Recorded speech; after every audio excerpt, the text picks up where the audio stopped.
Dominic as your host. A little pre-advisory bit of information. We've now decided to support a charity, and our supported charity is the World Health Organization COVID-19 Solidarity Response Fund. And up until now, we've raised 22.2 euros. And what I will do is at the beginning of every month, I will be sending them what we have managed to raise thus far. And that comes in from the donations that you make for each one of the shows. So I know it's all tough for all of us at the same, at the same time. But any donations will help. And of course, 75% goes to our artists, and that's just to say thank you.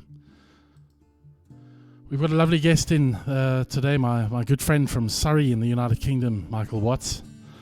We've known each other a while, but only through the social media section. We've got some shared friends and shared compatriots from across the globe, and very excited to have him on board. Just wanted to say hi. This is me, and we look forward to having a very entertaining, quite funny discussion with the one and only Michael Watts. How are you? Hello, my man. How are you doing? Yeah, very well. Very, very well. We started. We have started. We're on. We're actually online, believe it or not. Oh my God. There's a small 20-second delay between us and our guests, just to ensure just to ensure that the quality is always at the best possible level that we can get. So well, you know me. That's what I'm about. So yeah, I'm more than happy to make them wait 20 seconds for this stuff. How are you, Dom? Dude, I'm extremely well. This is super exciting to have this all underway, and fantastic. Happy birthday! Oh, thank you very much. Thank you very much. It's it's a bit surreal to have a birthday this year for some reason. Yeah. Tell me about it. My birthday's on the 2nd of May, and the plan was to spend it in Berlin. Oh wow! Ideally, hanging out with you, actually, Well, that would be cool. at the Holy Grail Guitar Show. But while there has been no official notice of anything changing, as far as the timeline is concerned, I think with the amount of transatlantic visitors due to exhibit at the festival, it's reasonable to assume that it's going to have to be postponed at the very least. Oh, so, I can imagine. Yeah. So I'll spend my birthday gently at home, I imagine. Yeah, playing the guitar. I don't know how long this is going to take, but I'd rather be positive and rather kind of build something and have discussions with people that are stuck in their living rooms like yourself. Absolutely. Yeah, I mean, the way I see it, short of serious illness, there's nothing. There's really no excuse for not emerging from this as a better musician, really. Totally agree with you. And so, while I did have a practice regime set up, obviously to prepare me for the festival and also to get me ready for recording dates for my second album, I've also started doing Skype lessons with guitarists that I admire. Oh wow! I had one last week with an amazing player, a guy called Adam Goldsmith. He is one of the UK's first call rock and pop and blues session musicians. Yeah. And he's played with Anastasia, Wow. Seal, Gloria Estefan, really big names. And I guess I don't want to sound opportunistic, but there's never been a better time to get to spend one-on-one time with people like this, because otherwise he would have been on tour, or he would have been holed up at Abbey Road Studios, or whatever. These guys, you don't get to reach out to them at any other under any other circumstances. So that was a real joy, and I'm actually planning to continue that with artists that don't play guitar. So I'm looking at the moment to do Skype sessions with a saxophonist in order to look more at melody lines outside of the fretboard. Oh, wow. It's so easy to get to continue doing what's easy under the fingers. And with the sax, obviously, it's just a melody instrument. So you've kind of got to make sure that every note in that line works and supports, and you have to understand exactly what's going on at all times. Absolutely. So also, I'm looking for a singing teacher as well. That's in a similar vein, just how to make melody more vocal and more human, because it's essentially I'm singing through a prosthetic.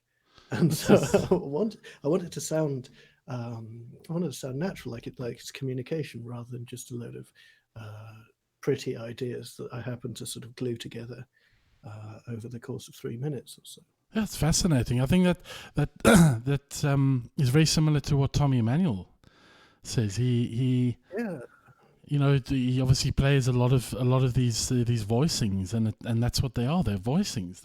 He wants to kind of. I mean, he can sing, but I mean, he's better at playing guitar. And I mean, Tommy's an incredible musician, and I actually interviewed him recently, along with Jerry Douglas, for the guitar magazine that I wrote for. Oh yeah. And this was a surprise to me. I didn't know that there are lyrics to Tommy's songs. For sure. Just doesn't actually sing them. So each little phrase that he plays on guitar will have associated lyrics. So when he's playing, he does sort of hear that in his head, and that was astonishing. Jerry Douglas also writes short stories about pieces of music. Yeah. And I guess whatever you can use artistically to really add depth and color and a sense of inhabiting that piece is worth exploring.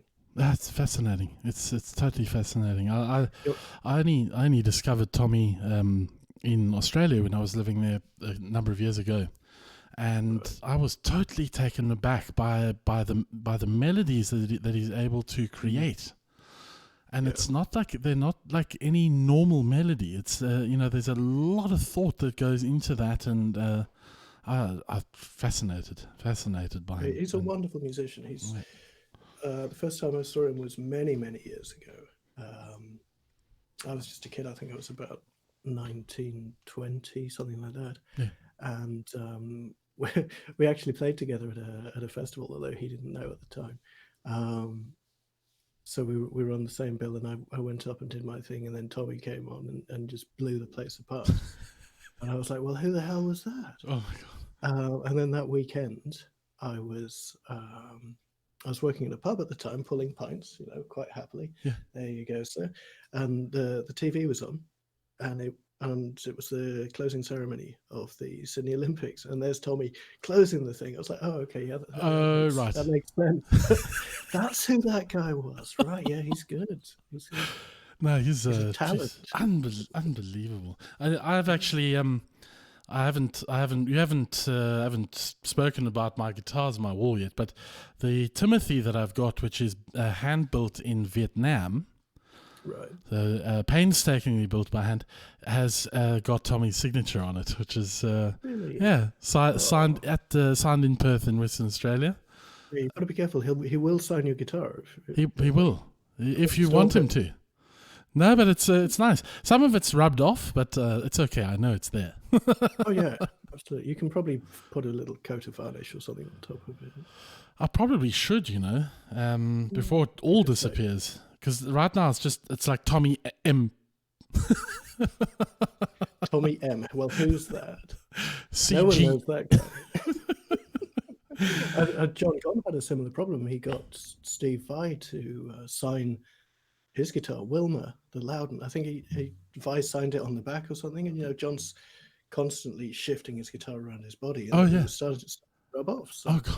I don't know what he did. Maybe he tattooed it on or engraved it or something. But yeah, the only signature I need in my guitars is Jason Costal's. I'm quite happy with that.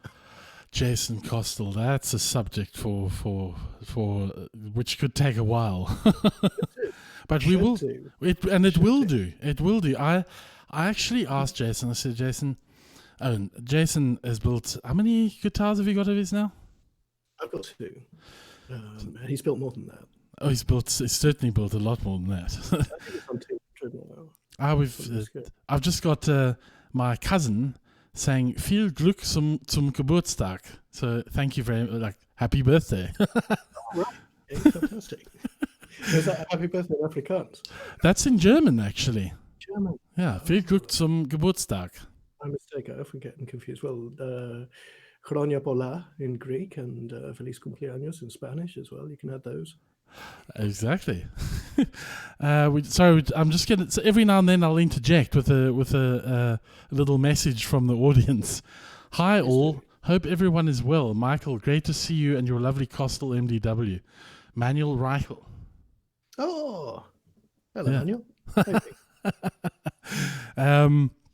Yeah. Well, look, we've got a number of questions that I was putting a couple of questions together, and I thought maybe what we'll do is do a couple of questions, and then we'll sort of move into a couple of the comments, and then perhaps we'll consider playing one or two songs if we will. So that's kind of how I would suggest we look at things. Tell us about your background. Are you musically trained? Did you study theory? Where did you pick the guitar up? Well, one of my earliest memories is of the guitar. My father used to sing songs to my brother and I when we were going to bed. So it's we had a bunk bed at that time. We were in our early 20s, I think. No, I must have been about 5, and he must have been about 3. And he used to sing songs, and he'd do Bleecker Street, and he'd do Streets of London. There was quite a lot of streets, actually. He used to do one called The Fox Went Out on a Chilly Night, which was amazing. I loved that. So I've always associated the instrument itself with storytelling as well. Even if there's no lyrics, I felt that there's a storytelling aspect to it. I started seriously playing the guitar at the age of 8. I think up until then it had just been a hobby. But we came back from a family holiday to Ecuador. I was 8 years old, and my mum had got me a guitar while I was there. Sadly, being a fairly clumsy 8-year-old, I think I'd sort of destroyed that guitar quite quickly. I'd carry it in a soft bag and bump into things, and it got cracks down the side. It was terrible. 8 years old, I started classical guitar. Okay. And fell under the influence of some extraordinary players. The classical guitar was always a little bit difficult for me because it was the music itself, except for certain examples, seemed to be really quite removed from the kind of music that I wanted to make. And it was only when we started looking at Latin composers, guys like Mangoré and the more modern stuff, Baden Powell. Yeah. So taking it into a sort of tropicalismo or Brazilian context, that's when it sort of started to click. Before that, though, my dad used to just implore me to practice 15 minutes a day. That's all they asked of me, and I was like, no, I don't want to. Until my teacher introduced a piece of music called the Snake Dance, and I was all about the Snake Dance for about 2 years. That's all I played. I thought it was wonderful. It had sort of Phrygian licks in it, and then there was a blues, and that made sense to me. I was like, okay, yeah. I've been very lucky in that as a child of an international marriage, my father's British and my mother's originally from Ecuador. In South America, I was subjected to and sort of absorbed a huge amount of different music, and my parents, bless them, always listened to it on vinyl and always listened to it really quite loud, and I enjoyed that. So I grew up with Santana. I grew up with Jimi Hendrix to some extent. My dad wasn't entirely sure about Hendrix, but he loved Cream. We've kind of swap places on that front now because I just loved Hendrix straight away. Jimmy's music spoke to me, and that was mixed in with the tropicalismo stuff, Andean music, and also some fairly earthy British stuff like the new the 60s folk revival that they call it. So Bert Jansch, John Remborn, Davy Graham, Pentangle, that whole Pentangle thing. And then later, bouncing off of that, I discovered all sorts of other music that seemed to make sense to me, like Fairport Convention, Richard Thompson's work there, John Martin as well. And the first time I heard Solid Air, I was like, this there you go. It's already been said. What am I doing here? It was incredible. Wow. He was, and I was very lucky to get to play with his widow Beverly Martin for a little while, and that sort of organic, earthy kind of music I find very very stimulating. And then guys just like classical guys like David Russell, who is just so impeccably perfect in his playing. You can't fault it, and I can listen to that all day. And he does all sorts of. I went to see him. That's another thing. My parents used to take me out to a lot of live music. They've stopped recently. I can't think why. And I was very lucky. I got to see some amazing musicians, not just guitarists.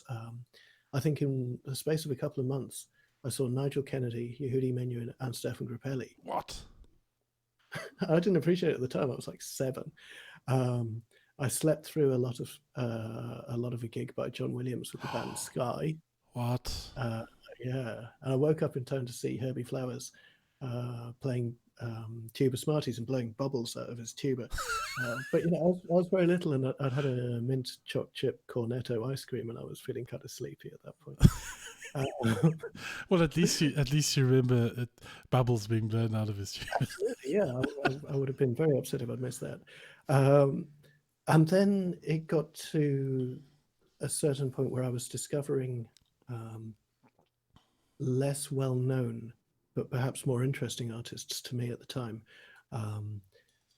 There was a pub in Durham where I grew up, and they used to put on acoustic nights, and they'd bring in maybe a duo, normally a solo player. So I got to see, even at this age, my dad would sneak me into the pub because obviously kids weren't allowed.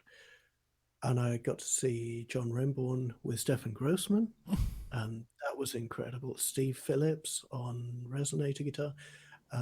And then one day, this was a late gig, so I didn't end up going, but my parents came back just full of a musician that they'd heard that night. It was a guy called Isaac Guillory, and Isaac became my hero, basically a hero and a mentor, and ultimately a friend. He sadly passed away, believe it or not, 20 years ago, which is quite shocking. But he was my idea of what a guitarist could be. He sang as well. He had an exquisite voice, but I have this very vivid memory of just this little guy, tiny little dude, walks on stage with a great big Martin dreadnought, and it was a noisy room, and one note and the whole place was immediately quiet. Sure. So, okay, how does that work? What happened there? Because that felt like a spell, because nobody moved for 3.5 minutes until he finished his number. It was spine chilling.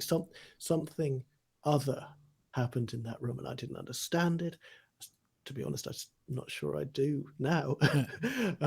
But I knew I wanted a piece of it, and I spent a lot of my adolescence trying to be Isaac and failing. I got my classical guitar because he used to play upright, so I got my classical guitar and I screwed strap buttons into it, and I put it on like this and looked in the mirror, and I was like, yeah, we're getting there. Something's happening. So yeah, over the years I got to know him, and he remains a massive influence. And in a sort of karmic circle, his son Easton Guillory is coming up through the ranks at the moment. He's doing a degree in jazz studies and popular music. Great guitarist. I had his father's Martin guitar on loan for several years, looking after it until he was ready, and then handed it over. and so he's now burning his way through that thing. Sure. And what's really scary is he's got his father's hands, so you Wow. can, watching him play is quite disconcerting. It's like watching a ghost. What's going on there? Yeah, he's got Isaac's hands, and that makes him so happy. We've just got a question from John, actually. Did you ever look after Isaac's guitar for a while? Did, yes. That's a very good question. I think I answered it before he asked it. Yes, I did. I had Junior is the name of that guitar. It's a 1969 Martin D35S. Wow. So 3-piece back. Last week's of Brazilian rosewood and a sacred top. It had all sorts of strange things happen to it over the years. Isaac was a tinkerer. You'd see it more in his backline. He was constantly building new speakers and electrical equipment and stuff like that. And if you look at the tuning machine heads on Junior, all sorts of stuff's been shifted out, and there was weirdness, and there was a tiny little nut extension, a tiny little bit of bone had been added to the nut here. The guy had laser hearing, and so obviously playing in drop D like he did, the intonation was a bit off for him, and he couldn't stand it. So he intonated the nut himself with just a tiny little bone. Just adding just a little bit extra length to the board. Exactly. So that was it. It was like a sort of forensic analysis of this instrument. It told such incredible stories. And there was also on the back, it was a slot-headed guitar. So on the back here, there was just a groove where 30 years of just stringing the thing with the 6th string had just eaten into the wood. What? Yeah, so it looked like someone had taken a hacksaw to it. It was it's quite intense. Incredible. So yeah, I mean, your instruments do tend to absorb some of your mojo, and that's true. I think that's they start off when you first get a guitar. Doesn't matter who made it. That is the best it's ever going to look and the worst it's ever going to sound. Yeah. From there on, it just gets better and better and better. Well, yeah, exactly. But they age, and they age beautifully. Certainly age better than I've managed. So yeah, it's guitars. It's my thing. There was John's obviously super involved in this discussion. It's so fantastic. Is that John Stubbins? Yeah. Man himself. We're going to talk about something he did. There's another. Well, so so either what we could do is I'll give you the question, play a song, and then you can answer it. Okay. So you're saying, can you ask M about the Daniel Hecht Samogi he played a while back? Yeah. Okay. Does that mean do I have to play a song first and then answer the question? Up to you. I'll play a song. And then we'll get into the first Samogi modified Dreadnought. This is, let me just arrange some tuning and make sure that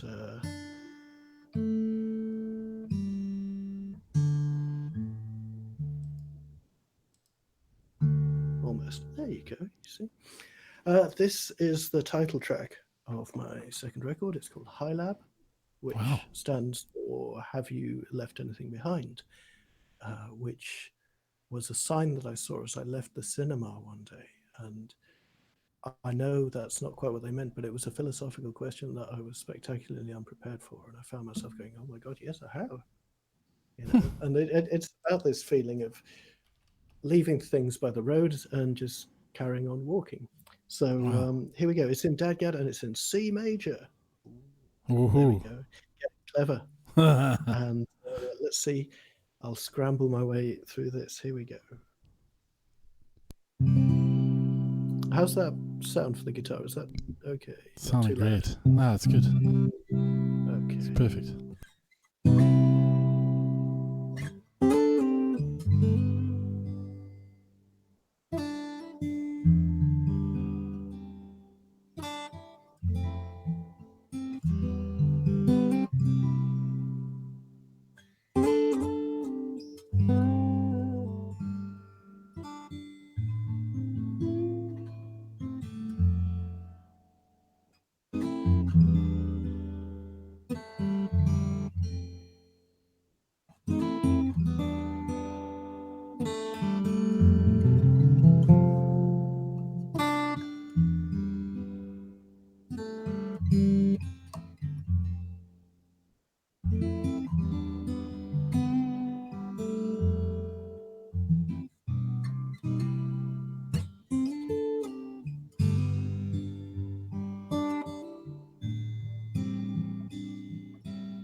Wow. There you go. Man, that guitar's got a ring to it. That's all right, isn't it? It's more than all right. Yeah, naughty, very naughty. So, should we talk about the Daniel Heck guitar number 1? Absolutely. John is itching for the answer. Yeah, he'll be sitting there going, "Oh, for God's sake, just tell me." John told me not to take more than one sip of tea in any one video, because I did a video with Rosie Heidenrich of Turnstone Guitars, wonderful luthier just around the corner. And when I go and visit Rosie, I have cups of tea, I have biscuits, and I took lots of sips of tea, and he was like, "Love, it's getting distracting. Put the tea back." So it's there, and I'm kind of, but I know John's watching, so I won't. John is directing the traffic. He's basically said, "Look, that's what he used to do for a living." I mean, the one thing about John, we'll get on to John later, but he's an extraordinary human being. He has an eye for detail like none I have ever encountered before, and he's a complete perfectionist. So there you go. Anyway, in answer to John's question, the guitar that I played at the Montreal Guitar Show in 2009 was the first modified Dreadnought that Irvin had made. It was originally made for Daniel Hecht of the Windham Hill record label. Oh. And it was commissioned by Daniel. I think there were a couple of other people that were interested to see where this was going to go. I think certainly Michael Hedges and Will Ackerman and Alex DeGrassi were sort of sitting around wondering how Daniel's instrument was going to turn out. And I know that Michael Hedges certainly used a Somogy for Breakfast in the Field. Or was it a Dubourg? I think he used a Somogy for part of it. And Will Ackerman had a Somogy for many years as well. I think he still does, actually, somewhere in Imaginary Road Studios. So I was there at the show. Irvin was about to launch his books. I've got them here. The Responsive Guitar and Making the Responsive Guitar, which if you are a guitar builder or into acoustic guitars, or just like beautiful books, it's kind of like the Dead Sea Scrolls of this kind of modern luthier built instrument. Obviously, Irvin has become almost by accident something of a father figure for the modern luthier scene. For sure. And that's based on two things. First of all, his extraordinary ebullient character as a human being. He's one of my favorite people. And also the power and the glory of the guitars that he makes. Anyway, so Hecht had ordered this guitar. And when it arrived, he really liked it. In fact, I emailed him. We had a bit of a back and forth about the instrument. Lovely guy. He's not playing as much anymore. I think he's writing some sort of spiritual detective novel series. Okay. That's interesting. Yeah, absolutely. He said he had very fond memories of the instrument. He enjoyed playing it. And that as soon as he rigged up his pedal-powered capo system, it was even better. What?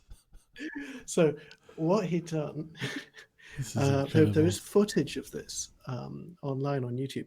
He basically drilled a hole into the shoulder of the guitar, and then there's a sort of a steel rod running through to another clamp here. And along this rod, there were two pedal-powered pneumatic capos that would, I promise you, this is completely true. I'll send you the link when we're done. And there's one film, and it looks like something, it's obviously 1980s VHS film, and Hecht is playing a piece of music that depends on capos, like fingering chords, not just being there. So that the capos are tapping, he's giving it all this stuff. The camera zooms in. I think he's wearing some species of, my mind says, some sort of massive over designed New Balance white sneaker. Although it could have been sandals. Jumping up and down on this pneumatic pedal. Yeah, so like this. So these things are going, and What? he's giving it all that, and then in the interim, he's finding time to do all this as well. I mean, it is staggering. It's further proof, if anyone needed, that there's nothing new under the sun, um, and it shows, I guess, the sort of it shows the leeway and artistic encouragement that a new age record label would give artists at that point. Yeah, for sure. It's like, yeah, of course, Daniel, do that. Rather than, no, don't do that. Make us a hit single right now, stick it on Spotify. So it's a very, very different approach.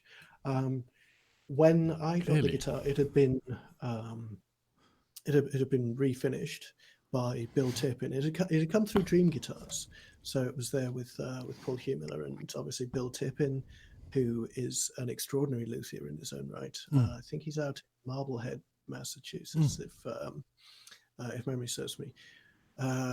Bill had refinished the whole thing, and he'd put a nitro top on it and nitro finish all over it. He'd plugged in the holes that Daniel's capo scaffolding had left, and he'd refinished it in nitrocellulose, and I believe it was originally a French polish top.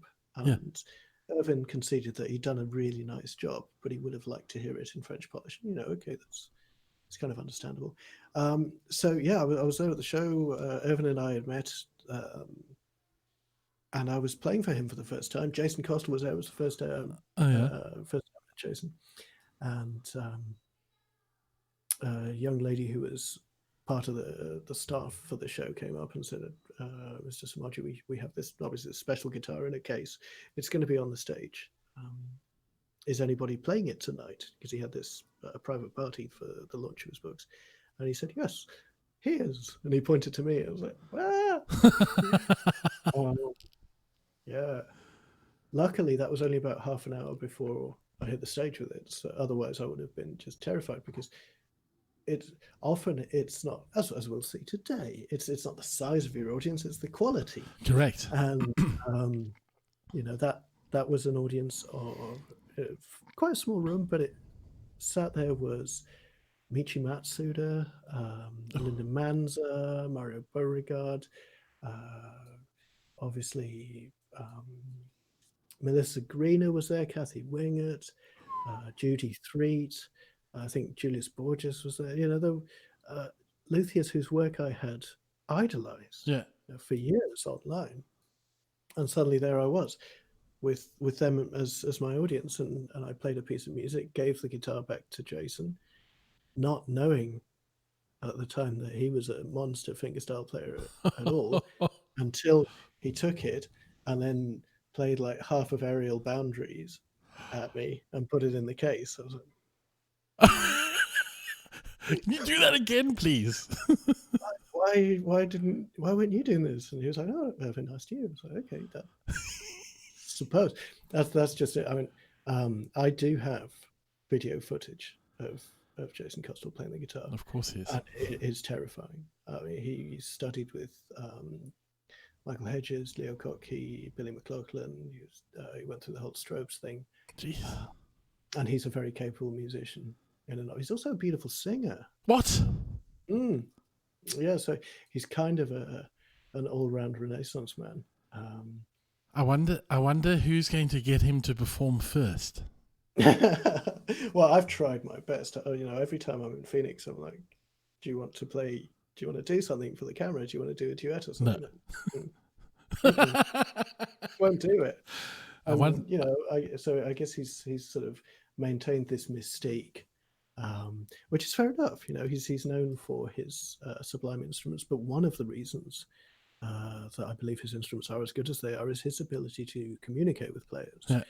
He can have that conversation with you. He can get really deep into what it is you're looking for, because he was a player as well, and is a player, but also he was a collector for many years. Wow. So he had an astonishing collection of acoustic guitars. So when it comes to frames of reference, if you said, okay, well, I kind of like my Santa Cruz F, but I wish it's had a little bit more bounce to it, like my Olsen SJ, but or my Laskin. And Jason's like, oh yeah, I used to have one of those, and so he's got it all filed away What? in a sort of frame of memory, it's frame of experience, I guess. So when you come to him and you say, have you played one of these? And he's like, yeah, I had like 5 of them.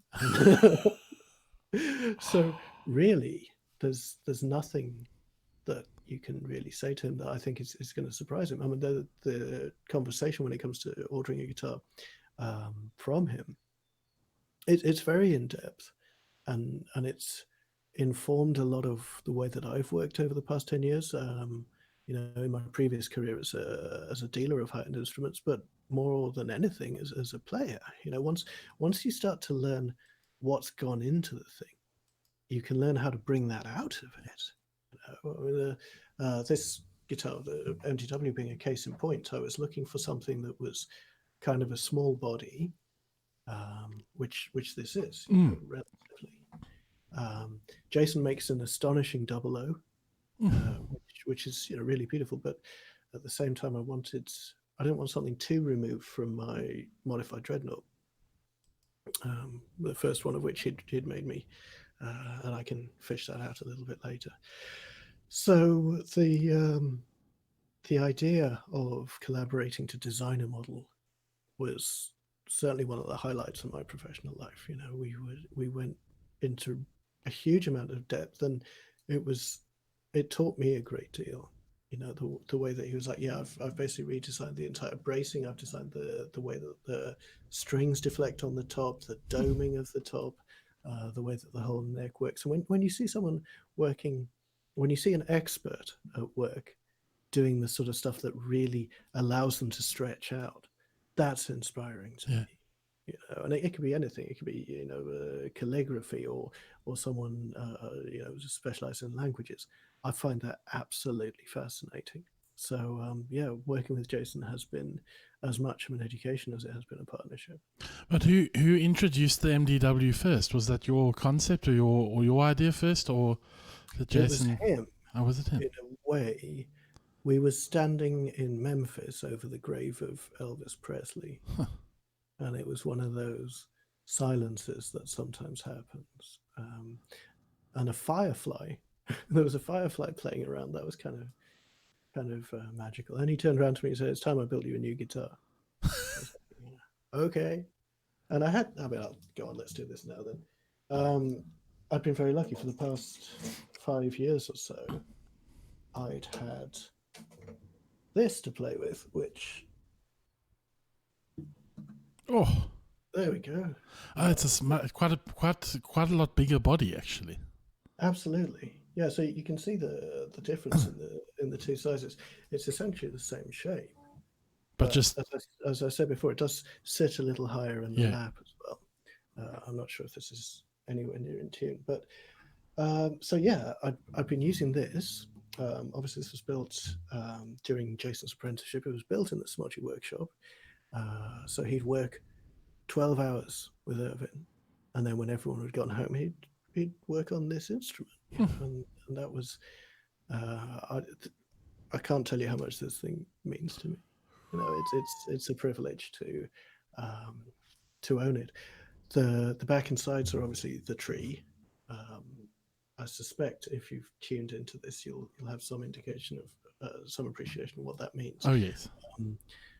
The front the soundboard, the front the soundboard is German spruce. And it was obviously there's a little story with this stained glass rosette. Hang on, let me see if I can bring that a little bit closer. So the original rosette had, where is it, this piece here was in blue.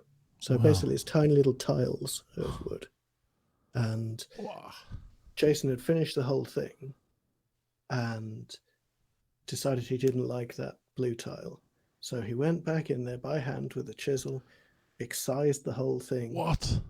Pulled it out and then put an orange one in there. He was like, that's much better. But it took him the best part of a day, So by anybody else's standards. Taylor could have made 500 guitars. Yes. They didn't do that. So I mean, this is the original guitar that was built, or was this the second one? This is the original one. This is the first one. Wow. And this kind of informed what would happen next, because I wanted something that had.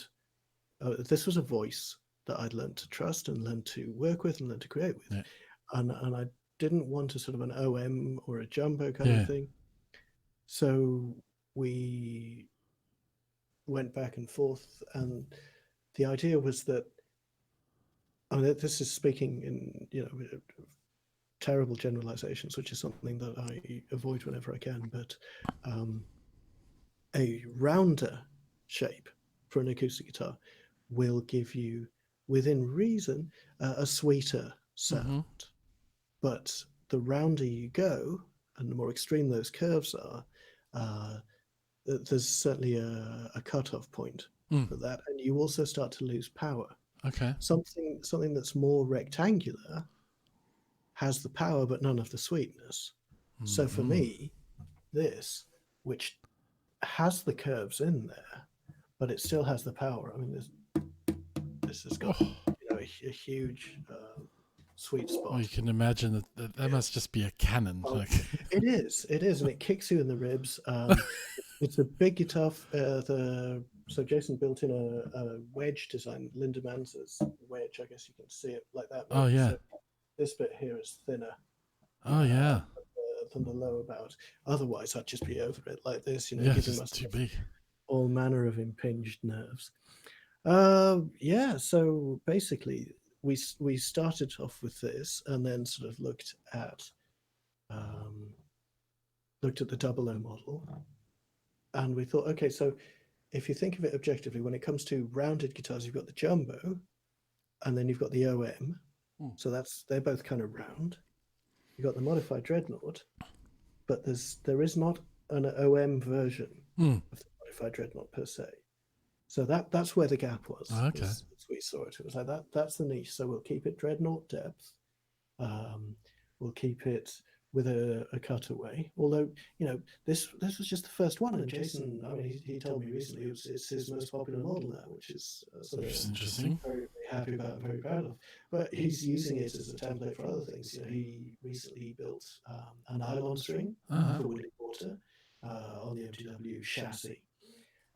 He built a 14 fretter for Paul Richards of the California Guitar Trio. Wow. And if you follow Jason on Instagram as I do, obviously you see these things popping up all the time. It's like, I just made a new MTW, and it's got different woods, and it's got different neck configuration, because the original one was 12 frets. Some people have been ordering 14s. Yeah. The first one was maple as well, so that's a controversial term. But it's something I insisted on. I knew it had to be maple. So if you think of it kind of on an axis like this, it was in between the modified dreadnought and the double O, right in the center, and also in between two specific instruments. The first, this one here, it feels like some sort of PowerPoint.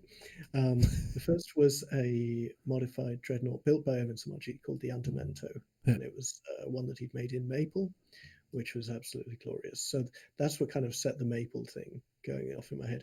And the second instrument on this axis was an 1833 Martin nylon string that used to belong to a friend of mine, which was bird's eye maple, and it had a black neck to it, and it was just gorgeous. So I had ivory and all sorts of... Of course, none of the materials you can get, forget it. Very, very cool stuff. But the things were different in 1833, and what was really beautiful about that guitar was the label, which obviously at this point Martin was in the New World, and the label says C.F. Martin, pupil of the celebrated Stauffer.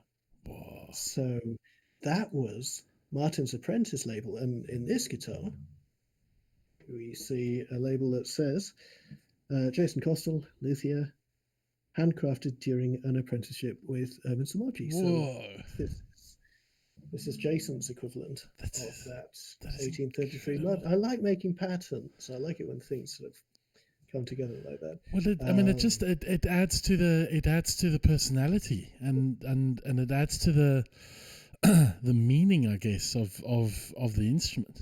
Very much so, very much so. I mean, I know Jason and I are both very attached to this instrument, because I was his first client, having met him in Montreal, and then a year later I was back to play for Irvin to demonstrate that Andamento. But I also played one of Jason's first guitars. It was in fact his first modified dreadnought, number 31. Before joining Irvin's, he'd built 30 instruments. I don't know where those are. He's hidden them all, I think. They're in the ark somewhere. He's got some sort of Bluebeard's room, yes. full of unlikely looking OMs. So the first one I played was number 31. It was Madagascar Rosewood and German Spruce. I think Todd Rundgren's got it at the moment, which is pretty cool. And yeah, I mean, Jason's clientele now is extraordinary. He's built guitars for James Guthrie, the producer of the Pink Floyd. He's built guitars for well, I mean, he's just finished one for ex-US President Jimmy Carter. That's correct. That is correct. You can't even.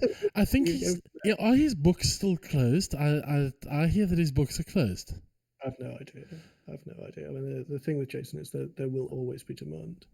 So I think he's obviously very selective about who he builds for, right? I think so. It's not like the classical regime where you have to audition for a luthier. No. If they decide you're good enough, then they'll make you an instrument. But I think I mean you're not going to build it for you're not going to build a guitar for everybody, because no, it's absolutely just, not. You know, I think Jason's thing is just a complete refusal to compromise at any stage of production, either from his materials or his methods or the sound of the instrument. There is zero room for compromise. That's an interesting segue into one of the questions that I've got here, with regards to compromise. Yes, Monsieur Clouseau. I mean, now we can look at the current state of the environment and all that sort of thing. You've had much to do with the world's best luthiers. Give us some insight into how luthiers are being more sustainable, because you're going to have to compromise, because some of there isn't the wood that they used to have in 1833. That's absolutely right. Mind you, the wood choices that Martin used in 1833 were not necessarily because they made a fantastic instrument. They were there because they were there and they were cheap. Yeah. You know, so Adirondack spruce, in North America, you can get hold in New York, certainly, you know, where there's a port. You've got easy access to Brazilian rosewood, Adirondack spruce, and Cuban mahogany, so you can make really great guitars. Absolutely. You know? So it wasn't necessarily this is the mother lode, because you've got to remember that back in the day, the posh guitars in Martin's catalogue were made from European spruce. From European maple. Yeah. So, and I believe I'm correct in saying, although John will know this better than me, there was a time when mahogany was more expensive than Brazilian rosewood. So, the present day situation is obviously very different. There are a number of factors that make the buying process for anything these days something that I think people need to make an active decision about. I think there's too much in the way of fast access to anything, fashion, food, correct, thought, fashion, food, and philosophy, the 3 Fs. I think the most important thing when it comes to Luthien, and something that certainly made me very happy, is seeing the artists, the luthiers, rise to the challenge. Because that's what artists are here to do. We deal with a set of circumstances and we create in order to express. And so I'm seeing guys like well, certainly here in the UK, going back to Rosie Heidenrich, Yeah. she's making beautiful instruments out of English woods, not Sustainable just, woods. yeah, absolutely. So it's stuff that you won't have seen before. I mean, some of it is sustainable in that no one really needs to make more of it. There's like 5,000-year-old fenland oak that's been underwater for Oh, centuries, wow. or millennia, in fact. Um, you could arguably say that's not particularly sustainable because obviously it takes 5,000 years to make. Um, but she's using other stuff like like yew, and what else was she? I visited her recently. Tree of Lebanon, Cedar of Lebanon, rather, all sorts of really cool stuff that people have not yet used. I think the difficulty is understanding your material. Mm. So you need to build maybe 5, 10 guitars out of a certain wood in order to know what's going on. Otherwise, you're just relying. You're letting your materials dictate the sound of the instrument, and I've always believed that that's that's not the luthier's job. The luthier is there to impose their will upon the materials. It's just, or conversely, know when to hang back and let the wood speak for itself. But it's got to be, once again, this goes back to this idea of conscious decision making. This is true.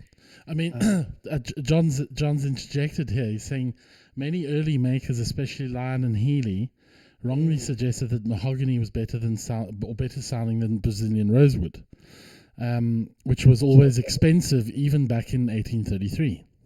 I think that's absolutely true. I think mahogany is better than Brazilian rosewood. Fascinating. Well, let's look at. I've had an interesting chat with Michael Millard of Froggy Bottom Guitars about this, because Another great luthier. A legend for 40, nearly 50 years of building now, and truly, one of the greats.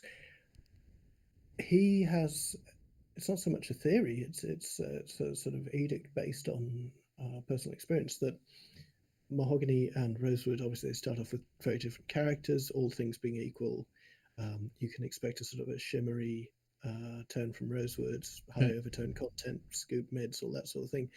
Mahogany will be drier, more fundamental, more mid-range, less overtones. Massive generalizations, once again. Depends on the cut, right?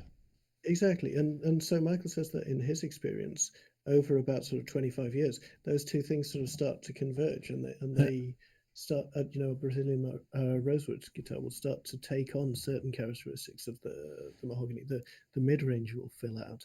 It will become more fundamental. Whereas the mahogany guitar, I've seen this to some degree with 32 here. You get a higher overtone content.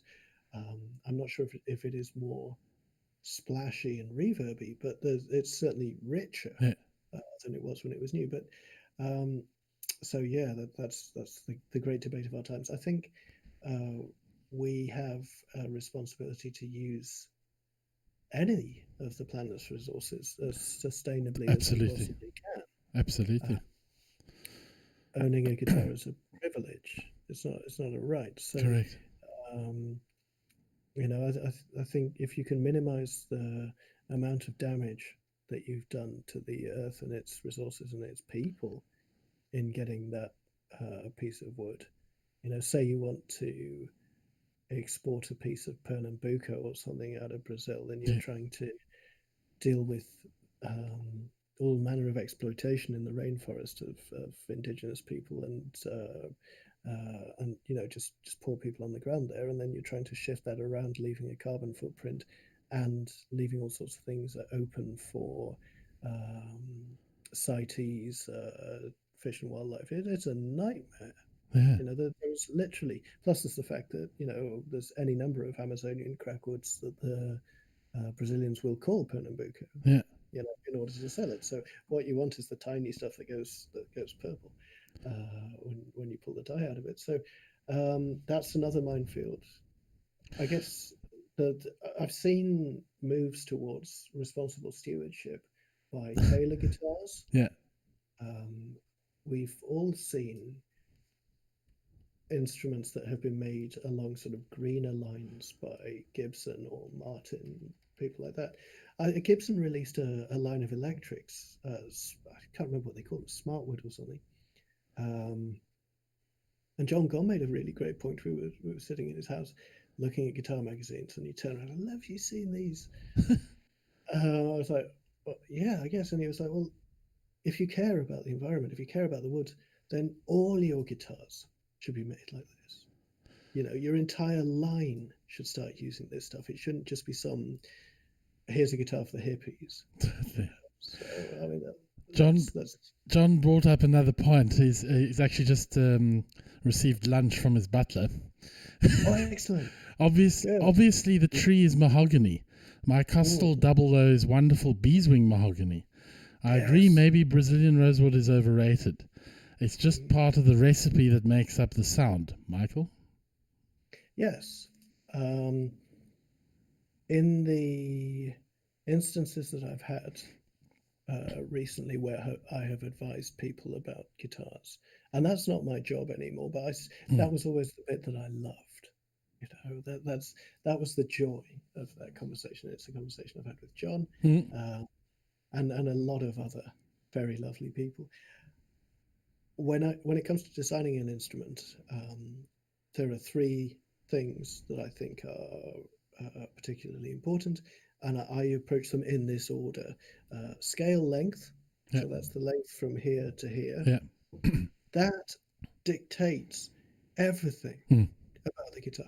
It's not very sexy, you know. It's not something that goes, oh yeah, I've got like a scale length of 24.9. It doesn't really, vital. you know, you can't get all intimidated about it. Then you look at the design itself, and then you choose the woods. Woods, to me, they're a source of potential. They depend on the luthier to bring out that potential, either by actively manipulating, or, as I said, by just letting it go and letting it do what it needs to. I've often made the analogy of a chef and his ingredients. You know, a great chef will make you something sublime with just the simplest things. Absolutely. You know, a bit of grated courgette, some parmesan, some really fantastic olive oil, a couple of pine nuts, pinch of salt, and you're done. You know? Whereas you can go to someone who doesn't necessarily know what's going on. Correct. And they can make a mess. Not meaning to. No. I haven't met anybody who has set out to make a crap guitar. Or it just gets overcomplicated. Like it just gets over. Exactly. There's we just had Seb Goldswain's just joined. He's saying that. Hello, mate. That he's glad that he's managed to catch us. They're having some difficulty with the internet down there. Load shedding. Well, it's not load shedding. I think there's something wrong with the undersea cable or something like that. But you know, everyone's on the internet right now, so like it's adding like massive pressure. You know. Well, they're all watching us. Yeah, Seb is incredible. I think he's definitely got a lot of super potential, and he's actually just landed a deal with AER as well. So. Fantastic. Yeah. Also, he's getting free compact 60s. Well, I don't know if it's free. I'm sure Seb will tell us. Now, there's something that I would like to hear is the difference between what you played earlier and this one that you've got the number. Oh, okay. Right. Well, first of all, this is something that I rarely do. I picked up a guitar without making sure it was in tune. That's okay. You've got time. Oh, it's nowhere near. Sorry about this. Don't worry about it. We'll get people tuning in going.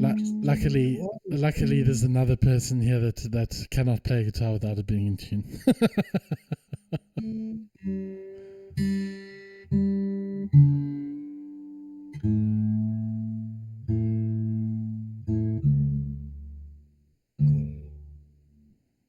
Yeah, that's kind of the hallmark of this particular instrument. It's this. Oh. Yeah, it does that. Oh. The thing is, it's kind of like driving some sort of Italian sports car. Totally. You know, there's a lot of power. You don't have to use all of it, No. and kind of it's exhilarating to have that amount of headroom when you do need it. It's there, and you're like, oh yeah, come on. Are those? Do you play on a particular gauge or? I use Elixir 12 to 53 phosphor Okay. bronze. Okay. They work for me across both scale lengths because this is 25.25 on the modified dreadnought, and the MDW is 25 on the nose. Can I perch that a little bit closer so people can see it? I'm going to surround myself in guitars, so build some sort of fort. There you go. Seb, before you start playing, Seb says, I wish it was a compact 60. It's a Pocket Tools dual mix DI. It's a compact 60. It's free stuff. All right, come on, play already. Okay, here we go. So same thing. I'll just play a little bit of this one so you can hear the difference. So this is high lab, obviously 14 fret neck this time. So occasionally I do get a little bewildered because it's sort of quite far away. But I've long believed that you should start every performance with an excuse. Here we go.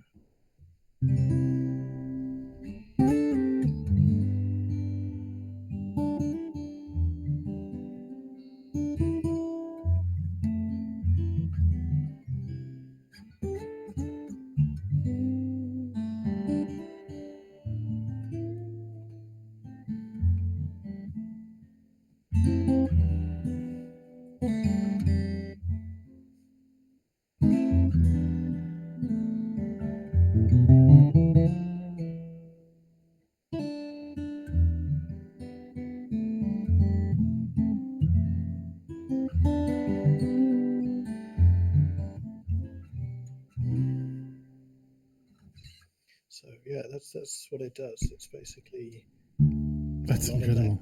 Oh, it's a lot of bass. That's big body and just like raw.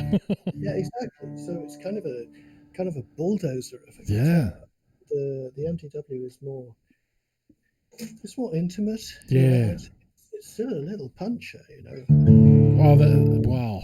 Jeez. Yeah, exactly. And that's something that it took me a couple of years to appreciate. A smaller instrument has got a smaller surface area of the top, so it moves faster. For sure. So it often gives you this idea of more presence to the sound and more detail, and that in conjunction with the maple back and stuff. There we go. Beautiful. When it comes to wood, Jason does choose some fairly spectacular. This was a joke. He said, "What do you want me to make it out of?" And I said, "Oh, I don't know, quilted bird's eye maple." Oh, and you brought it out of the bank. Yeah, I was fairly sure that it didn't exist. I thought you can't get quilt and bird's eye. Well, and then a couple of months later, he was at a guitar show, and he ran into, I think maybe someone from LMI Toners or something. He was like, "I found 2 sets of quilted bird's eye maple. You're getting one of them." I was like, "Yeah." Oh, it's also got. Jason. I don't know if you can see that actually, but you probably can't. There's a Jason puts a wax seal. Oh yeah. And on this one, with it being guitar number 99, it's actually his 100th guitar. But I have a thing about the numbers 3 and 9, and I was like, "Can I have 99 instead?" Yeah. He put a blue bit of wax in, and this time instead of made under apprenticeship with Urban Samogi, it says Vox Vocis Decor et Animus Denemus, which is Latin for something. Who knows?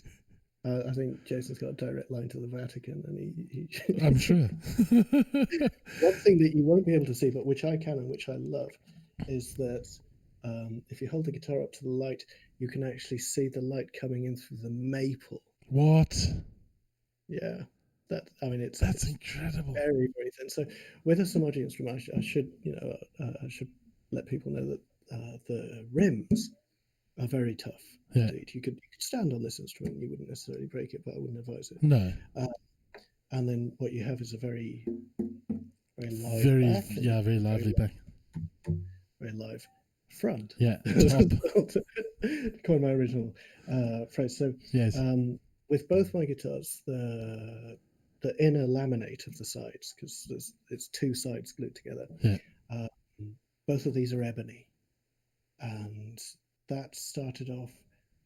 Jason was making the first one in the tree, and he had another set of sides in quilted mahogany. It wasn't the tree, but it was spectacular looking stuff. And I think they broke on the bender. Oh, So obviously he was brokenhearted, but he said, "Hang on, I think I've had an idea that I can use ebony on the inside, and it'll contrast because I like having themes with guitars. So we've got mahogany and ebony with that one, maple and ebony with this one. So and I like to keep the amount of woods going on to just two. It's very tempting to go. I'll have snake. I'll have snake woods.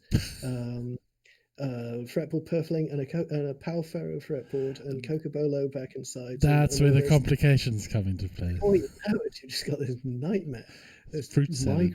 migraine of an instrument. Yeah, so he said, I've seen Michi, this has been Michihiro Matsuda, I've seen Michi use ebony on the inside of a guitar. So I'll call him up and see if he's okay for me to borrow that trick. And I was like, yeah, that sounds quite cool, actually, ebony on the inside. So he phoned Michi and he was like, dude, do you mind if I steal this from you? And Michi was like, I don't know what you're talking about. I've never done that. So he was sending people in a wild goose chase. Yeah, so that's just it with Michi's instruments. You don't know what he's done or he hasn't. And here's a good example of sustainability. So the Holy Grail show this year, the idea was sustainability in guitar making. I don't know if you've seen on Instagram, but Michi took this to just complete extremes. He went out and he's making a guitar using chopsticks, recycled chopsticks with a soundboard. He's glued them all together. The main body comes from a Les Paul copy that he found in a dumpster. What? It's Michi. Of course. The man is just a wizard of lutherie. I don't know if you've seen online. There's one guitar that absolutely broke my heart where he singed the top with gunpowder. So basically, you get the spruce, you sprinkle gunpowder and put a bit of leather or something over the top, set the gunpowder off, and it just goes whoomph, and then you take it off, and it's been scorched. What? Yeah, Jason taught him how to do that apparently because he nearly burnt his workshop down the first time. Okay. Yeah, so Michi's building this thing, and it's still not finished, but it's already broken my heart because Michi's work is just insanely beautiful. I spent some time with a friend of mine recently, a dear friend who's a designer. In fact, he did my logo as well as several other notable logos in the guitar field. And he's just bought himself two beautiful nylon string guitars. The first by our friends out in Cape Town, Matthew Rice and Matthias Root of Cassini Guitars. Oh, yeah. And the second was by Michi Matsuda, and they were both wonderful. The Matsuda is utterly sublime in the way that it's built as well. You look at the back, and there's all sorts of weird pieces of wood, kind of almost just tapped in there like wedges and stuff. And Irvin describes it best. I think he said Michi makes wood melt. What? He does. It's like almost like a patchwork. It's more than that. I don't know where he gets it from. It may be a Japanese thing in some ways because Japanese woodworking is obviously sublime. Yeah. Another one to watch, although he makes one guitar every 17 years, is Chris Morimoto, the foreman at the Somachi workshop. Yeah. I've seen parts of a guitar that he's been making that have made me want to literally just weep. It's stunning. That's an interesting that you say guitars weeping. Yeah, I mean these things get me on a very visceral level. I can see certain instruments and the intent that's gone behind them, I do get I get quite emotional about it, Tom. I don't mind telling you. Don't start crying now, And Michael. that's been true of Jason's work. It's been true of Linda Manzer's work. Michael Greenfield as Ooh. well. I can look at his. Greenfield guitars. Hey, another one. Mm, yeah, Mike's just incredible. So many. Michael Bashkin. I love Michael Bashkin's sense of line, and the fact that despite quite a modern look to his instruments, they sound like vintage Martins. That's always kind of perplexed me. Have you had the pleasure of meeting Leo Bendia? Leo, yes, of Oh course. yeah, Yeah. also incredible. Leo's another one. Leo's just like the sweetest dude. Um, he is very patient about how rusty I've let my Spanish get. I did an interview with him in Spanish for my Luthier Stories series on YouTube. Just a lovely man, very gentle, very thoughtful, and that translates into his work. Yeah. You play a Boitia guitar, and it's like velvet. Oh. Really beautiful. And I guess part of what attracts me to the idea of a luthier built instrument is the fact that you get so much of the personality of the maker in it. Often I pick one of these up and it's like, Jason is a very cherished friend of mine. It's like having a conversation with my friend. Oh yeah. That means a lot to me. In the same way that Michael Greenfield's guitars are loud and ebullient and effervescent and full of love and life and curiosity for the world. And the guitars made by Matthew Matthias in Cape Town. Also, same thing. They've got this really beautiful chemistry between the two of them, and so you get this real sense of unity and focus. And once again, this is what joins every. This is the defining sort of thing in every luthier whose work I really enjoy. It's a completely shockproof sense of identity. You know what makes you you. Yeah. And that's difficult as an artist, to look for what isolates you from the herd, for what makes you vulnerable, and push that as a strength. That's not easy. Yeah. So it's that shockproof sense of integrity and identity, and then just a complete unwillingness to compromise in terms of quality of construction and quality of sound. Absolutely. As long as you got that, Guess who went and did a bit of a translation of the Coastal Latin? Oh, it was stubborn. The voice comes out of the beauty of the woods. There you go. That's the sort of stuff that would be right up Jason's street. Mm-hmm. He's a sort of a warrior monk in that way. He's got that. Absolutely. That whole thing going on. Yeah. So you were with Matthew Matthias from Kissimmee. Yeah, absolutely. Yeah, they built some super guitars, man. I actually went to their old shop, their old Lutherie. Oh, out in the jungle. Yeah, and that was I'd met Matthew. I think we met sort of through the grapevine, and then we had a coffee down in Cork Bay, and beautiful coffee. And then we went and he invited me to go to the shop, and I played one of these machines, and it was just incredible. And John also speaks fluent Latin. Thank you, John. That's of course he does. Ave Centurion. Apud Cantiki. John didn't need to go to the translator because he is the translator. John is the translator. Yeah, absolutely. He's some sort of envoy.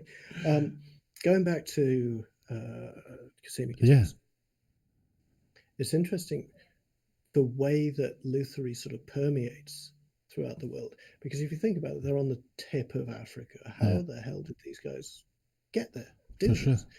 And that was weirdly through Santa Cruz guitars. Yeah. Their original mentor, Mark Maingard, had been at Santa Cruz. So correct. It was through Richard Hoover. Yeah. So Richard Hoover basically begat a generation of guitar builders in Cape Town. And yet the sense of line and the sound is very much removed from a North American sounding instrument. It's funny when there's the difficulty of sort of looking at things online. The rabbit hole. Yeah, first time I saw a Kusumi guitar, I was like, what's going on there? They've been looking at Michi's work. They've been looking at maybe Mickey Greenfield, maybe? Uchita's work. Yeah, a bit of Greenfield in there. I wonder what's going on. And I thought, there's no way that headstock's going to last. That'll fall off. And the bridge is all wrong. And then I was at the London Acoustic Guitar Show in 2014, and I had a friend of mine there, Mike Burke, great guitarist, and he came running up to me, kind of wide-eyed and sweaty, and I wasn't used to this. And he said, "You have to check out this guitar I just played." I was like, "Okay, this is serious," because Mike's, I know he's got taste, and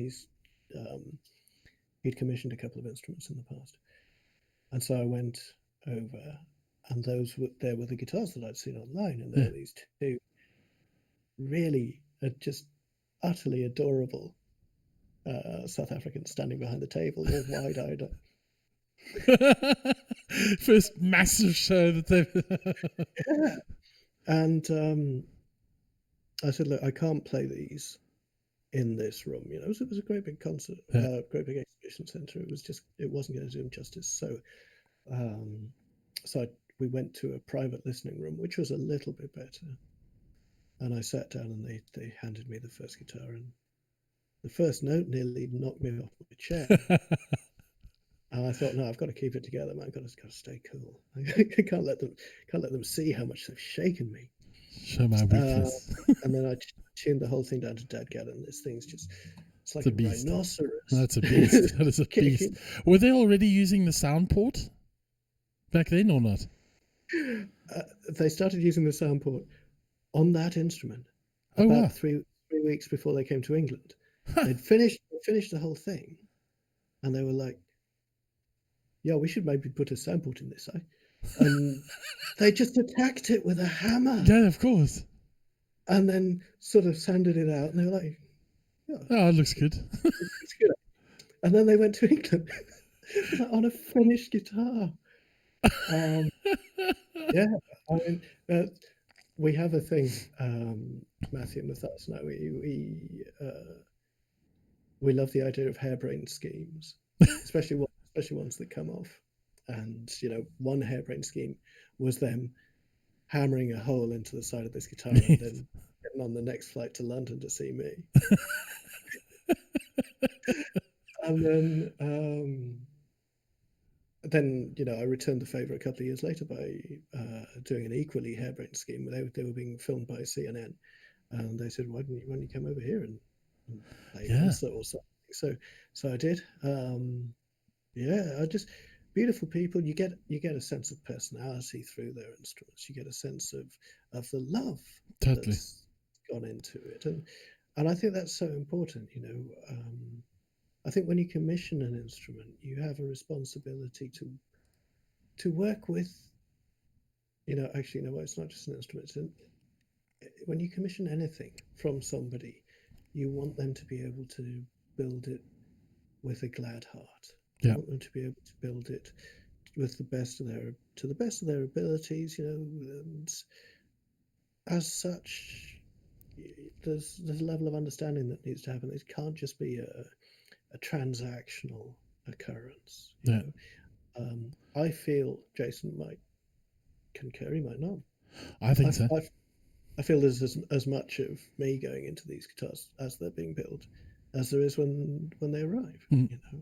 But that's just me. I get quite sentimental about these. No, and well, you might. You mentioned Mark Maingard guitars. That I've never played one. Never played one. I've seen them around, but Matthew and Matthias Matthias was with him for longer. I think it was something like 12 years, making over 200 instruments. Yeah. By the time I saw those pictures online, and I was judging them by, okay, who are these guys? They'd actually had 200 guitars on. There's people here charging high prices that haven't hit 50 yet. Yeah. So they've had. I mean, they had already had a fair amount of experience already. Huge amount of experience, and and it shows. And Matthew was a jeweler as well in past life, so his inlay work is just it's exquisite. beautiful, beautiful. And I don't need a guitar to be heavily inlaid to appreciate it. That doesn't do a huge amount for me, unless we're talking electric guitars, in which case, yeah. Go ahead. Well, mother of pearl, everywhere. A little bit. The electric guitar, as I see it, I have a sort of pet theory that it is essentially a very large, very loud piece of jewelry. Yes. And they don't come much larger or louder than one of these things. Here we go. I'll just put it on. Look at that with the Bigsby. Yes.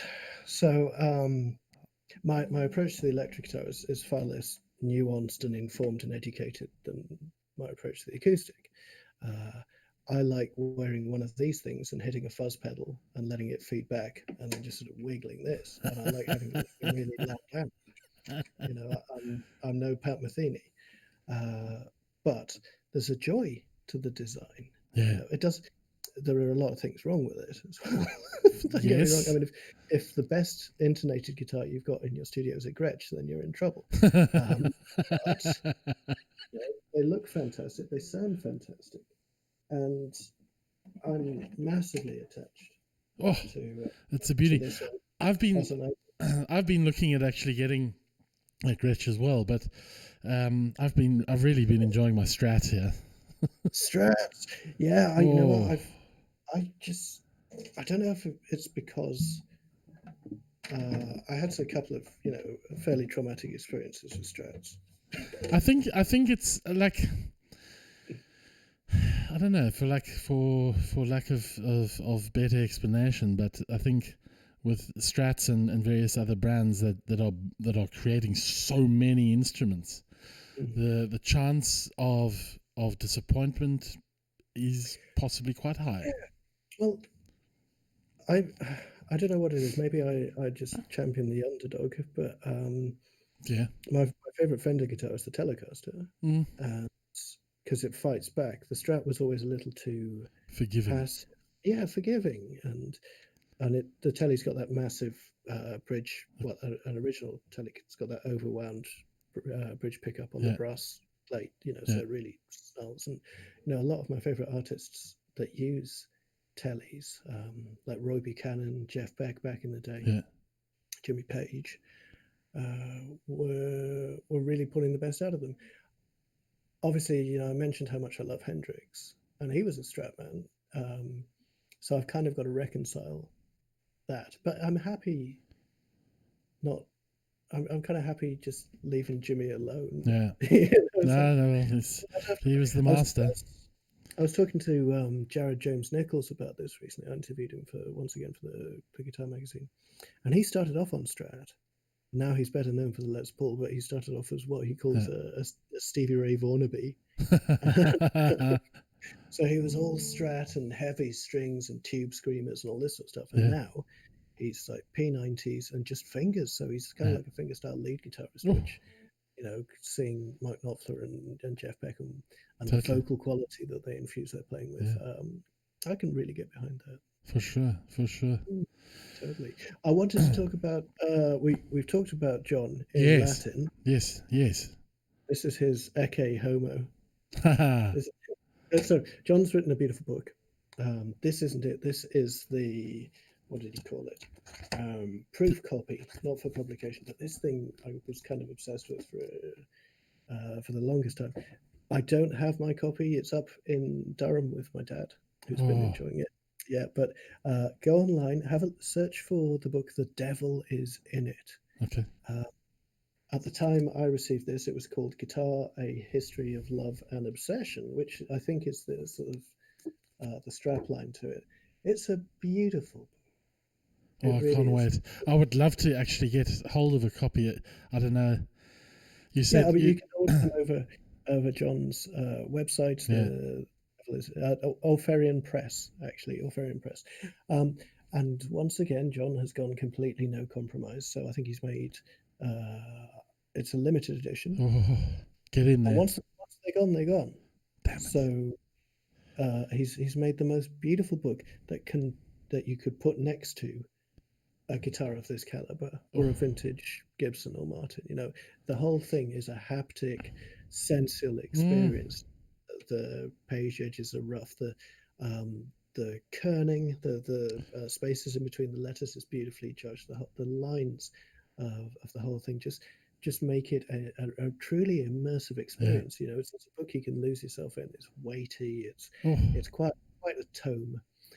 So yeah, if he's got any left, I would get in there. I'm gonna have quick. to. It's not cheap, but then No, quality never is. no, quality never is, exactly. Yes. What would you like to talk about next?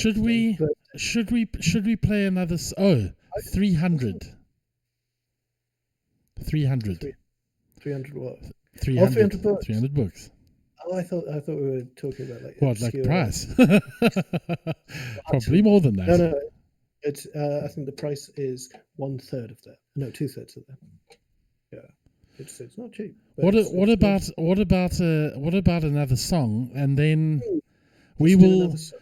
You know, the nice thing about this particular platform is that we can always do another one of these down the line for sure. Let's see. I'm going to play a piece called "Between Streets." Talked a little bit about streets before. Here's another one, and I wrote this. The melody came to me on the plane on the way to Cape Town, and I was sort of improvising a little bit with it. The first performance was with Derek Gripper at the Cassini workshop. Another player. Wow. Monster player. Scary man. His dog ate a baboon. Don't know if you knew that. Yes, I knew that. And there you go. Serious dog. Serious dog. Yeah, it'll have to be. I've seen baboons. They are some size. Definitely. Anyway, here we go. This is Between Streets.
Oh, sounds beautiful.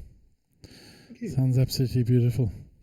So yeah, that's going to be on the next album. The version that I've recorded is actually on the White Falcon, and it features bass, double bass, and drums, and a little bit of Hammond organ as well. So the next album, it does have some different orchestration. Vetiver, my first record, was entirely instrumental, but this one has different musicians on. Oh, Been very lucky to be joined by Jack Vasiliou, who is my producer, but he's also a sensational piano player, organist, and singer. So he's playing Hammond on that track.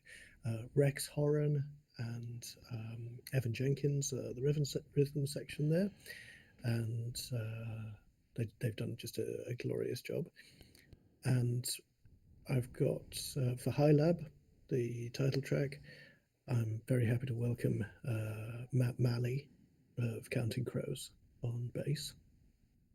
Matt's an old friend. wow. I love his work on August and Everything After. You know, I'm a child of the '90s. I grew up on that record, um, and his bass playing is just wonderful on that record. Oh, I'll be joined on drums by Mr. Mark Posey, who is a superb drummer. He recently kind of won an Oscar. The soundtrack for the Elton John biopic won an Oscar, wow. and Mark was playing drums all the way through that. So he's spectacularly talented. I love his sense of, well, with a drummer, it's the groove. He's got it, and you know it's a ballad. You don't want to over egg it, but it needs to have that groove to it. And then finally, there is the 9 bar blues, which is, as the name suggests, a blues of 9 bars, Mm-hmm. uh, but it's in 3/4 time. Oh So my word. you get, yeah, you get the picture. It's kind of intense. And once again, it's Evan on drums and Rex on bass. Oh, And I've got David Lynch, the not the director, David Sean Lynch. He's a sax and flute and wow. songwriter and piano player from Greece. Um, he grew up in the USA, obviously, Yeah, and he's worked with Barry White and the Temptations, and he's pretty much the strongest pocket player of anyone I've ever met. His sense of groove is just ridiculous, and he has the sort of sax tone that I like. You know, it's kind I of can't wait. there's a bit of there's a bit of sweetness to it. It's not complete Coltrane, but he can do that stuff as well. So if you imagine Coltrane with thicker tone, I was like, oh yeah, yeah. So very tasteful dude there, and I'm also hoping to bring on a dear friend of mine, the slide blues guitarist Michael Messer, as well. And there may be room, for other guests as well. I'm leaving everything open because you know right now, the important thing is to leave the material rehearsed but fresh. Um, For sure. When do you until when do you foresee that the album will be finished? well, that depends on getting back into the studio. You Okay. know, right Well, now yeah. I'm rehearsing the solo acoustic guitar pieces. So Okay. So it's all dependent on the current it is, circumstances. you know, but it's made me think that you know there will be a main album Mhm. of work because I believe in the album as a medium. Do you have at As opposed, least do you have at least like one little bit of one song you can send out to us at some point before the yeah, album? of course I do. Oh well, then that I think that's always a nice idea just to give people a taste, you know. When the time comes, yeah, absolutely. I mean, Good. you can follow my progress on my album recording diary on YouTube. And yeah, so basically, I think there's 3 episodes up there. Obviously, it's kind of sitting still at the moment. The main thing is trying to rehearse the pieces without suddenly getting inspired and adding another 2 minutes to them. Totally. And just go, oh look, I've just rewritten this completely. It's like, oh great. Um, the piece, all this music has been rehearsed and performed, and it's gone in front of an audience. Recently, I've started doing or I had started until the quarantine. I started doing some volunteer work with a centre for blind and partially sighted people because I thought, you know what, I can practice at home, but there's no substitute for being in front of an audience. So For sure. uh, this place was nearby, and I've always believed in volunteering, if you can, and helping in any way to make things better. My father is a big example to me in that regard. He's worked for decades now with teaching modern languages to people with all sorts of challenges in their lives. Sure. So I went out there, and it was interesting having to moderate the way that I speak around an audience who don't have that visual side to things, So whereas I might start a piece by saying there's this bridge in Venice, and I was looking at it, and it was a really beautiful day. So I had to moderate it to, okay, so it was that there's a bridge in Venice that's normally very busy, but I found it when it was peaceful. Yeah. And I felt the sun on my face. And okay, so it's like a little bit more descriptive, a bit more. Exactly. Yeah. Exactly, and it was really it certainly pushed me to concentrate more on, obviously, the sound, the sort of sonic part of what I was doing.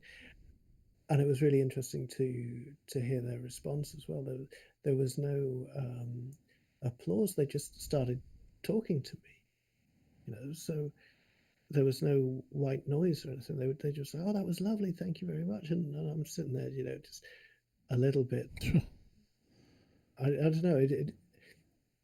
In some ways, it functioned in the same way as a normal gig would.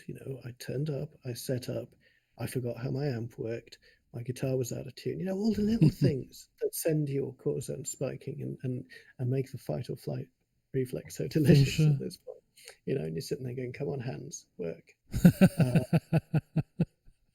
But the audience was very different, and as I left, and I got this sensation of really having shared something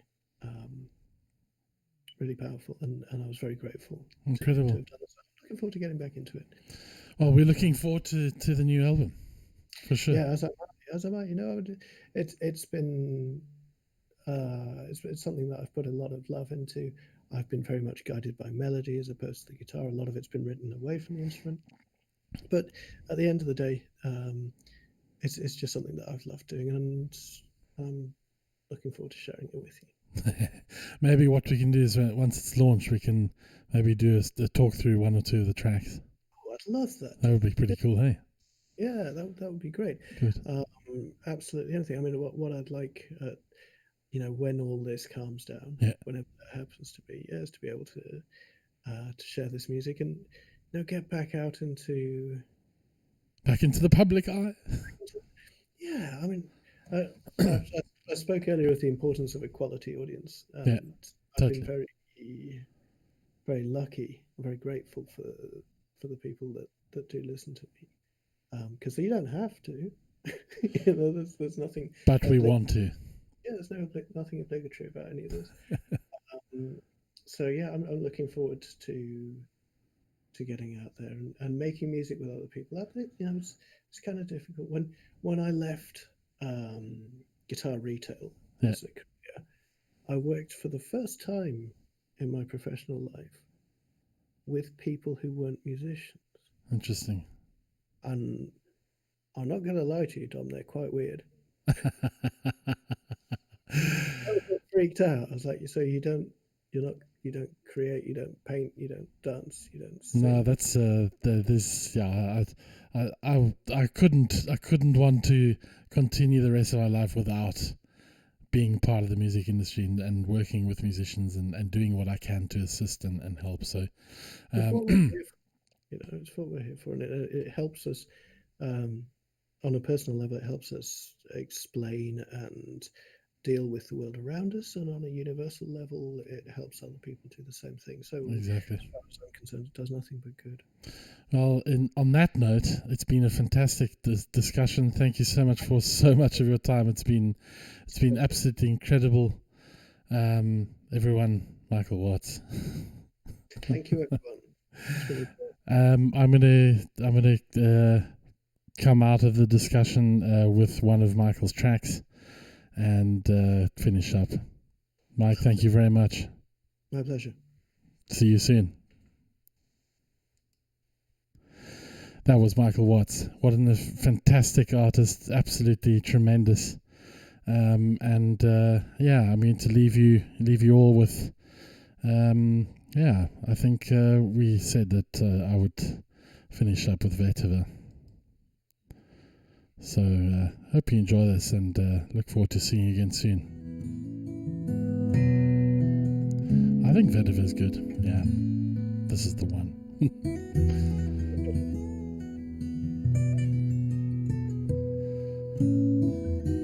Thank you for that, Tom.